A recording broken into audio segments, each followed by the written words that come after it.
Thanks for checking out Scotties Hobbies. Today we're looking at this 2009 Toyota Venza with a 3.5 liter V6 engine in it.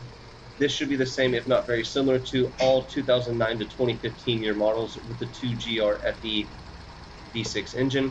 Right there's your underhood label. That'll tell you what emissions components are equipped on your vehicle. Very easy and pretty fast. Right here on top, you're going to have the PCV valve. This is a component very often overlooked as a regular maintenance procedure, and I recommend doing it every 45 to 50,000 miles. Better safe than sorry. To the driver's side of that, you're going to have the emissions vapor purge solenoid. This is the solenoid the computer is going to use to release vapors from the EVAP system into your intake to be pushed through the combustion process, become a cleaner emission. Right here on the top front side of the motor, you have your bank 2 sensor 1 oxygen sensor. This oxygen sensor tells your computer how much fuel to give or take away from the bank 2 side of the engine while you're driving. If you have a lean code or a rich code, that doesn't always mean the oxygen sensor itself is bad. You might need to do a manual diagnosis in that case. So you don't always have to replace the oxygen sensor when you have an oxygen sensor code. It could be giving you a start on a diagnosis area, or an area to start on a diagnosis. Down here in the bottom, or in the shadows, you're going to find your bank 2 sensor 2 oxygen sensor. Pretty hard to see, but it is right there. This is the oxygen sensor the computer uses to measure the efficiency of the bank 2 catalyst. So if you have a P0420, P0421, or P0422, that could be the cause.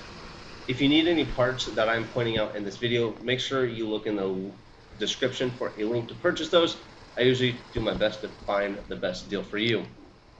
Here on the back side of the engine, you're going to find the bank 1 oxygen sensors. You'll have a Y pipe coming up right here. You see it going up to the back of the motor. That is where you're going to find your bank 1 sensor 2 oxygen sensor. Again, this one measures the efficiency of the catalytic converter and does not tell the computer how much fuel to give or take away. So this only measures the efficiency of the catalytic converter. If you go up the Y pipe towards the motor, you're going to find the catalytic converter and another oxygen sensor. This oxygen sensor coming up. While it's dark, make sure you hit that like and subscribe, share. Right here is your bank 1 sensor 1 oxygen sensor. Looks pretty easy to get to. JK. This is the one that tells your computer how much fuel to give or take away from the computer on your bank 1 side of the engine. And also, if you do get a lean or rich code, that doesn't mean this sensor is bad either. It could just be giving you a starting area to do a diagnosis. Check out ScottiesHobbies.com and my other videos when we're done with this one. Like, subscribe, and share. Comment below with the year, make, and model that this video helped you with, or if you have any questions.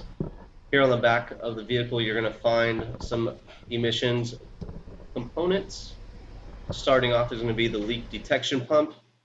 Right here, again, find a link in the description below to purchase this if you shall need it.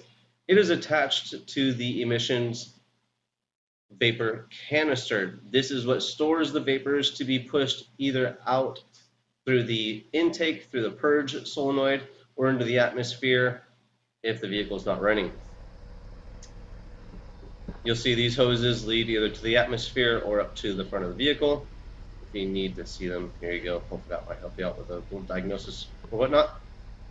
Hopefully this video did help you. If it did, make sure you comment below with the year, make, and model of the vehicle that it did help you on. Hit that like, subscribe, and share. Thanks for watching, and I'll see you on the next, hopefully helpful video.